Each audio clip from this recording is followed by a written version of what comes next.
Air India ವಿಮಾನ ದುರಂತದ ಹಿನ್ನೆಲೆ ಕೇಂದ್ರ ಗೃಹ ಸಚಿವ ಅಮಿತ್ ಶಾ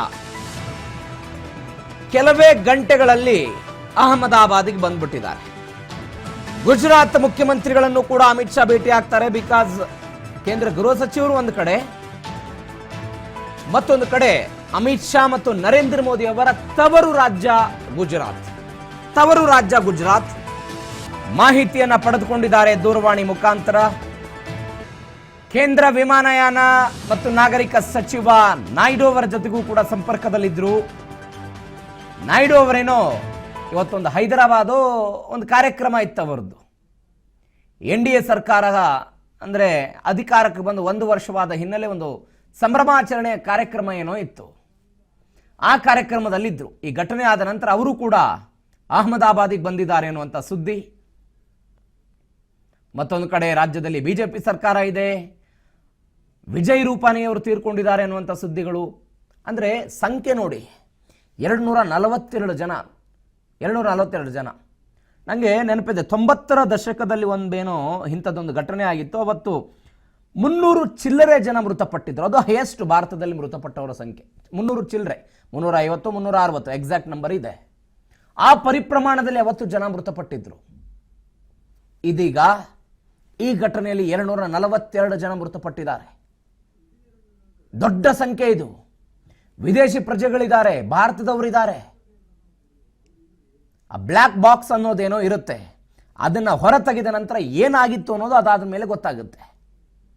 ಯಾವ ಕಾರಣಕ್ಕಾಗಿ ವಿಮಾನ ಪತನ ಆಯಿತು, ಏನು ಟೆಕ್ನಿಕಲ್ ಪ್ರಾಬ್ಲಮ್ ಆಗಿತ್ತು, ಎಲ್ಲವೂ ಕೂಡ ಬ್ಲ್ಯಾಕ್ ಬಾಕ್ಸ್ ಅನ್ನು ಓಪನ್ ಮಾಡಿದ ಮೇಲೆ ಗೊತ್ತಾಗುತ್ತೆ. ಬಟ್ ಈ ಅನೇಕ ಜನ ಮಾತನಾಡ್ತಾ ಇದ್ದಾರೆ, ಈ ಲ್ಯಾಂಡಿಂಗ್ ಮಾಡೋದು ಟೇಕ್ ಆಫ್ ಮಾಡೋದಿದೆಯಲ್ಲ, ವಿಮಾನಯಾನದ ಅಥವಾ ವಿಮಾನ ಪ್ರವಾಸದ ಅಥವಾ ವಿಮಾನದ ಈ ಒಟ್ಟಾರೆ ಪ್ರೊಸೀಜರ್ನಲ್ಲಿ 2 ಕಠಿಣ ಪ್ರೊಸೀಜರ್ ಅಂತ ಹೇಳಿದರೆ, ಒಂದು ಲ್ಯಾಂಡಿಂಗು ಮತ್ತೊಂದು ಟೇಕ್ ಆಫ್.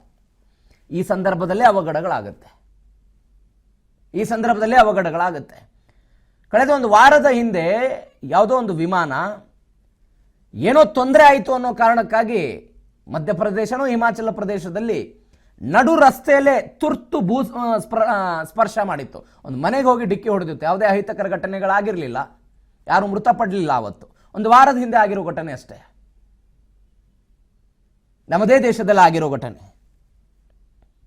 ಇದೀಗ ಏರ್ ಇಂಡಿಯಾ ವಿಮಾನ ಪತನ ಆಗಿದೆ. ನರೇಂದ್ರ ಮೋದಿ ಕೂಡ ಮಾಹಿತಿಯನ್ನು ಪಡೆದುಕೊಳ್ತಿದ್ದಾರೆ ಎನ್ನುವಂಥ ಸುದ್ದಿ ಇದೆ.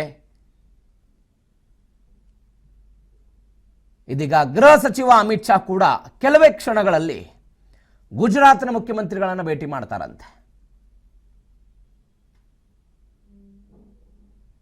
2024ರಲ್ಲಿ ಈ ದಕ್ಷಿಣ ಆಫ್ರಿಕಾದಲ್ಲಿ ಒಂದೇನೋ ವಿಮಾನ ಪತನ ಆಗಿತ್ತು. ಅದರಲ್ಲಿ ಭಾರತೀಯರು 21 ಜನ ಏನೋ ಮೃತಪಟ್ಟಿದ್ದರು.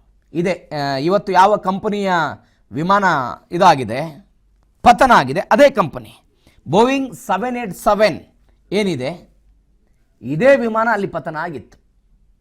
2009ರಲ್ಲಿ ಏನೋ ಇದು ಚಾಲ್ತಿಗೆ ಬಂದಿದೆ, ಅಂದರೆ ಸೇವೆಗೆ ಬಂದಿರೋದು. ಇದು ಬೋಯಿಂಗ್ 787 ಎನ್ನುವಂತಹ ವಿಮಾನ ಏನಿದೆ, ಇದು 2009ರಲ್ಲಿ ಬಂದಿದೆ, ಅಗಲವಾಗಿದೆ, ಇತ್ಯಾದಿ ಏನೇನೋ ಹೇಳ್ತಿದ್ದಾರೆ ಅದ್ರ ಬಗ್ಗೆ.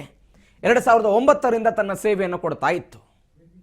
ಇವತ್ತು ಇದೀಗ ಅದು ಪತನ ಆಗಿದೆ. ಒಂದು ಘನಘೋರ ದುರಂತ ಭಾರತದಲ್ಲಾಗಿದೆ. 242 ಜನ ಮೃತಪಟ್ಟರು.